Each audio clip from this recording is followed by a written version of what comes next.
जय हिंद, नमस्कार, आदाब दोस्तों। और आप मेरे साथ देख रहे हैं TV A to Z news. Lok Sabha चुनाव ओपिनियन पोल 2024 में आप सभी का हार्दिक स्वागत है। जनता ने लोकतंत्र व संवैधानिक रक्षा के लिए 20 मई को 5वें चरण का मतदान देकर अपना सहयोग दिया। और दोस्तों, मैं आपको बताते चलूं कि अभी तक 5 चरणों का मतदान यानी वोटिंग संपन्न हो गई। अब देखना होगा कि अब की बार जनता मोदी सरकार चाहती है या फिर बड़ा बदलाव चाहती है। क्या अब की बार बनेगी बीजेपी गठबंधन की सरकार अर्थात या बनेगी इंडिया महागठबंधन यानी कि कांग्रेस की सरकार। जैसा कि आप सभी जानते हैं, देश में कुल 7 चरणों में चुनाव होने हैं। अभी तक 5 चरणों में चुनाव संपन्न हो चुके हैं। 5वें चरण की वोटिंग 20 मई 2024 यानी कि कल वोटिंग हो चुकी है। कुल मिलाकर 80% चुनाव हो चुका है। अब देखना होगा 80% चुनाव में देखना होगा कि अब की बार लोकसभा चुनाव में जनता ने किसे दिया बहुमत। आज की वीडियो में हम जानने वाले हैं, ये कहें कि अभी तक 5 चरणों में 80% चुनाव संपन्न हो चुका है। उसके एग्जिट पोल के साथ साथ हम पूरे देश की 543 सबसे सटीक ओपिनियन पोल जानने वाले हैं और जानेंगे इन 543 सीटों में से किसको बहुमत मिलता हुआ नजर आ रहा है और साथ ही जानेंगे कि किस पार्टी को कितनी सीटें मिलती हुई नजर आ रही हैं और कौन सी पार्टी बहुमत के आंकड़े को पार करके अपनी सरकार बनाने जा रही है। अब की बार नरेंद्र मोदी बहुमत के आंकड़े को पार करके तीसरी बार अपनी सरकार बनाने जा रहे हैं या फिर कांग्रेस का इंडिया महागठबंधन बहुमत के आंकड़े को पार करके अपनी सरकार बनाने जा रहे हैं। लेकिन दोस्तों, उससे पहले मैं आपको थोड़ी जानकारी के लिए बता देती हूं कि लोकसभा की कुल 543 सीटें हैं। किसी भी पार्टी को पूर्ण बहुमत की सरकार बनाने के लिए दोस्तों 272 सीटें जीतने की आवश्यकता होती है। जिस पार्टी के पास 272 या उससे भी अधिक सीटें होंगी वही पार्टी देश में अपनी सरकार बनाएगी। चलिए, इस वीडियो में हम बताने वाले हैं कि किसको फायदा मिलता हुआ नजर आ रहा है और किसको झटका लगने वाला है। चलिए, इस वीडियो में हम बताने वाले हैं किसको किस राज्य में कितनी सीटें मिल रही हैं और कौन सी पार्टी अपनी सरकार बनाने जा रही है। उससे पहले वीडियो को लाइक व चैनल को सब्सक्राइब जरूर कर लें। देखते हैं अब की बार कौन बनेगा देश का प्रधानमंत्री और कौन सी पार्टी सरकार बनाने जा रही है। दोस्तों, हमें कमेंट करके जरूर बताएं, क्योंकि जनता की राय लोकतंत्र को मजबूत बनाने के लिए अत्यधिक महत्वपूर्ण होती है। इसलिए दोस्तों, आप अपनी कीमती राय हमें अवश्य दें। चलिए, बात कर लेते हैं राज्यों की। सबसे पहले दोस्तों बात कर लेते हैं सबसे बड़े राज्य उत्तर प्रदेश की। उत्तर प्रदेश में लोकसभा की 80 सीटें आती हैं। एनडीए गठबंधन के खाते में 40, इंडिया महागठबंधन के खाते में 40। अन्य दल का उत्तर प्रदेश में खाता खुलने की संभावना नहीं है। उत्तर प्रदेश राज्य में दोनों ही पार्टियों में कांटे की टक्कर देखने को मिल सकती है। इसी के साथ दोस्तों बात करते हैं बिहार की। बिहार में लोकसभा की 40 सीटें आती हैं। एनडीए बीजेपी के खाते में 10, इंडिया महागठबंधन कांग्रेस के खाते में 28। अन्य दल की बात करें तो 2 लोकसभा सीट जाती हुई नजर आ रही है। बिहार राज्य में इंडिया महागठबंधन को फायदा मिलता हुआ नजर आ रहा है, वहीं एनडीए को नुकसान का सामना करना पड़ सकता है। इसी के साथ बात करें हरियाणा की। हरियाणा में लोकसभा की 10 सीट आती हैं। एनडीए बीजेपी के खाते में 5, इंडिया महागठबंधन यानी कांग्रेस वाले विपक्षी दल के खाते में 5। हरियाणा राज्य में दोनों ही पार्टियां बराबरी करती हुई नजर आ रही हैं। इसी के साथ बात करें पंजाब की। पंजाब में लोकसभा की 13 सीटें आती हैं। इंडिया महागठबंधन यानी कांग्रेस के खाते में 12, एनडीए बीजेपी यानी भारतीय जनता पार्टी के खाते में 1। अन्य दल का खाता खुलने की संभावना नहीं है। पंजाब राज्य में इंडिया महागठबंधन को फायदा मिलता हुआ नजर आ रहा है, वहीं एनडीए बीजेपी को नुकसान का सामना करना पड़ सकता है। वहीं बात करते हैं छत्तीसगढ़ की। छत्तीसगढ़ में लोकसभा की 11 सीटें हैं। एनडीए के खाते में 4, इंडिया महागठबंधन के खाते में 7। अन्य दल की बात करें तो छत्तीसगढ़ में अन्य दल के खाते में कोई सीट नहीं। इसी के साथ बात करें असम की। असम में लोकसभा की 14 सीटें आती हैं। एनडीए के खाते में 7, इंडिया महागठबंधन के खाते में 7। असम राज्य में दोनों ही पार्टियों में मुकाबला कांटे का देखने को मिल सकता है। अन्य दल का खाता खुलने की संभावना नहीं है। इसी के साथ दोस्तों बात कर लेते हैं तमिलनाडु की। तमिलनाडु में लोकसभा की 39 सीट आती है। इंडिया महागठबंधन कांग्रेस के खाते में 36। अन्य दल की बात करें तो 3 लोकसभा सीट जाती हुई नजर आ रही है। तमिलनाडु राज्य में एनडीए भाजपा का सुपड़ा साफ होता हुआ दिखाई दे रहा है। इसी के साथ दोस्तों बात कर लेते हैं अगले राज्य की। अगला राज्य आता है केरल। केरल में लोकसभा की 20 सीट है दोस्तों, और 20 की 20 सीट इंडिया महागठबंधन यानी कांग्रेस वाले विपक्षी दल के खाते में जाती हुई नजर आ रही है। एनडीए बीजेपी यानी भारतीय जनता पार्टी का केरल राज्य में सूफड़ा साफ होता हुआ नजर आ रहा है। वहीं बात करें तेलंगाना की, तेलंगाना में लोकसभा की 17 सीटें आती हैं। इंडिया महागठबंधन कांग्रेस के खाते में 11, एनडीए बीजेपी के खाते में 6, अन्य दल के खाते की बात करें तो कोई सीट नहीं। इंडिया महागठबंधन को तेलंगाना राज्य में फायदा मिलता हुआ नजर आ रहा है। इसी के साथ दोस्तों बात करते हैं मणिपुर की।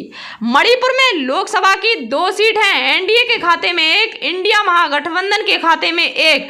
मणिपुर राज्य में दोनों ही पार्टियां बराबरी करती हुई नजर आ रही हैं। मणिपुर राज्य में अन्य दल का खाता खुलने की संभावना नहीं है। इसी के साथ दोस्तों बात करते हैं मध्य प्रदेश की। मध्य प्रदेश में लोकसभा की 29 सीटें आती हैं। एनडीए बीजेपी के खाते में 15, इंडिया महागठबंधन के खाते में 14, अन्य दल की बात करें तो कोई सीट नहीं। मध्य प्रदेश राज्य में एनडीए भाजपा को 1 सीट से फायदा मिलता हुआ नजर आ रहा है। इसी के साथ बात करें त्रिपुरा की।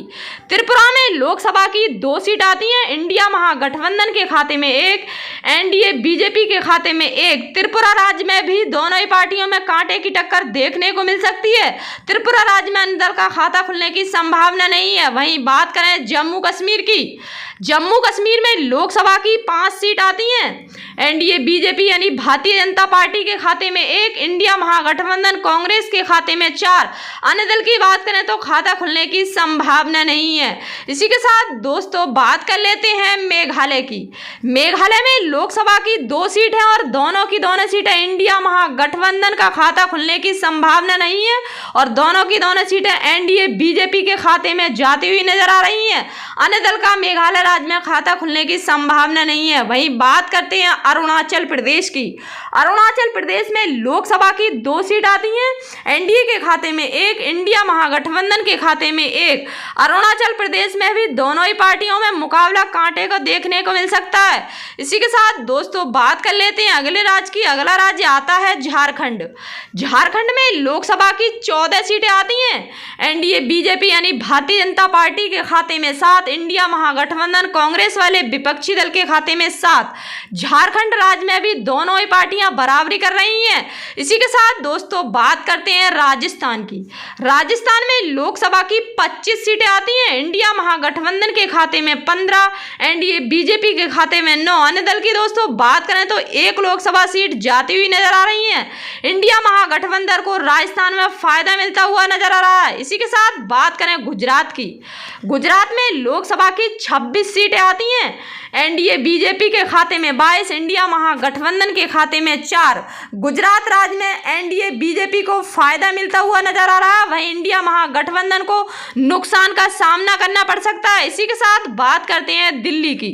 दिल्ली में लोकसभा की दोस्तों 7 सीट हैं, एनडीए के खाते में 3, इंडिया महागठबंधन के खाते में 3, अन्य दल की दोस्तों बात करें तो दिल्ली राज्य में 1 लोकसभा सीट जाती हुई दिखाई दे रही है। इसी के साथ दोस्तों बात कर लेते हैं हिमाचल प्रदेश की। हिमाचल प्रदेश में लोकसभा की 4 सीट आती हैं, एनडीए के खाते में 2, इंडिया महागठबंधन के खाते में 2।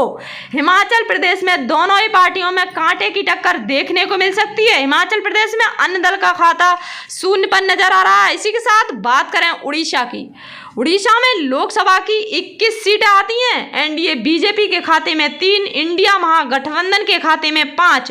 अन्य दल की दोस्तों बात करें तो जो इस समय वहां के सीएम हैं नवीन पटनायक, उनकी पार्टी को 13 लोकसभा सीट जाती हुई नजर आ रही है। कहें कि उड़ीसा राज्य में क्षेत्रीय पार्टी काफी मजबूत दिखाई दे रही है। वहीं बात करें पश्चिम बंगाल की।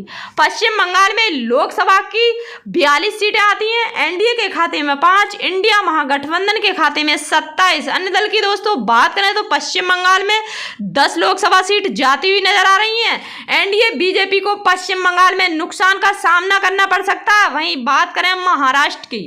महाराष्ट्र में दोस्तों लोकसभा की 48 सीट हैं, एनडीए के खाते में 15, इंडिया महागठबंधन यानी कांग्रेस के खाते में 33। अन्य दल की दोस्तों बात करें तो कोई सीट नहीं। इसी के साथ दोस्तों बात कर लेते हैं लद्दाख केंद्र शासित प्रदेश की। लद्दाख केंद्र शासित प्रदेश में लोकसभा की 6 सीट हैं, एनडीए बीजेपी के खाते में 2, इंडिया महागठबंधन के खाते में 1। अन्य दल की बात करें तो 1 लोकसभा सीट जाने का अनुमान है। एनडीए बीजेपी को लद्दाख केंद्र शासित प्रदेश में नुकसान का सामना करना पड़ सकता है। वहीं बात करें आंध्र प्रदेश की, आंध्र प्रदेश में लोकसभा की 25 सीटें आती हैं। एनडीए बीजेपी के खाते में 6, इंडिया महागठबंधन कांग्रेस के खाते में 8। अन्य दल की दोस्तों बात करें तो अन्य दल के खाते में 11 लोकसभा सीट जाती हुई दिखाई दे रही है। आंध्र प्रदेश राज्य में क्षेत्रीय पार्टी काफी मजबूत दिखाई दे रही है। इसी के साथ बात करें कर्नाटक की, कर्नाटक में लोकसभा की 28 सीट आती हैं। एनडीए के खाते में 10, इंडिया महागठबंधन कांग्रेस विपक्षी दल के खाते में 18। अन्य दल की दोस्तों बात करें तो खाता खुलने की संभावना नहीं है। एनडीए बीजेपी को कर्नाटक में थोड़ा सा नुकसान का सामना करना पड़ सकता है। वहीं बात करें उत्तराखंड की, उत्तराखंड में लोकसभा की 5 सीट आती हैं। एनडीए के खाते में 2, इंडिया महागठबंधन के खाते में 3। अन्य दल की बात करें तो अन्य दल के खाते में कोई सीट नहीं। उत्तराखंड राज्य में एनडीए बीजेपी को 1 सीट से नुकसान का सामना करना पड़ सकता है। वहीं बात करें मिजोरम की, मिजोरम में लोकसभा की दोस्तों 1 सीट है और 1 सीट इंडिया महागठबंधन यानी कांग्रेस के खाते में जाती हुई नजर आ रही है। वहीं बात कर लेते हैं सिक्किम की, सिक्किम में लोकसभा की 1 सीट है और 1 सीट एनडीए बीजेपी यानी भारतीय जनता पार्टी के खाते में जाती हुई दिखाई दे रही है। इसी के साथ बात करते हैं नागालैंड की, नागालैंड में लोकसभा की 1 सीट है और 1 सीट एनडीए बीजेपी के खाते में जाती हुई दिखाई दे रही है। तो साथियों हमने जाना 543 सीटों का सर्वे, जिसमें से देखा जा रहा है कि एनडीए यानी बीजेपी के खाते में 2 से 14 लोकसभा सीट जाती हुई दिखाई दे रही हैं। वहीं इंडिया महागठबंधन यानी कांग्रेस के विपक्षी दल के खाते में 305 लोकसभा सीट जाती हुई नजर आ रही है। वहीं दोस्तों अन्य दल की बात करें तो अन्य दल के खाते में भी 24 लोकसभा सीट जाती हुई दिखाई दे रही हैं। तो दोस्तों इस ताजा सर्वे ओपिनियन पोल में हम कह सकते हैं इंडिया महागठबंधन अभी भी अपनी बढ़त बनाए हुए चल रहा है। तो साथियों वीडियो को लाइक और चैनल को सब्सक्राइब जरूर कर लीजिए, क्योंकि आने वाली वीडियो आप तक जल्दी पहुंच सके। और 2024 में कौन सी पार्टी सरकार बनाने जा रही है दोस्तों, हमें कमेंट करके जरूर बताएं। हमारे इस ओपिनियन पोल के मुताबिक तो कांग्रेस पार्टी केंद्र में अपनी सरकार बना रही है। आप लोग अपनी राय हमें अवश्य दें, क्योंकि जनता की राय लोकतंत्र को मजबूत बनाने के लिए महत्वपूर्ण होती है। और दोस्तों आपसे मेरा ये निवेदन है कि आप अपना मतदान अवश्य करें। चलिए दोस्तों मिलते हैं अगली वीडियो में, तब तक के लिए जय हिंद।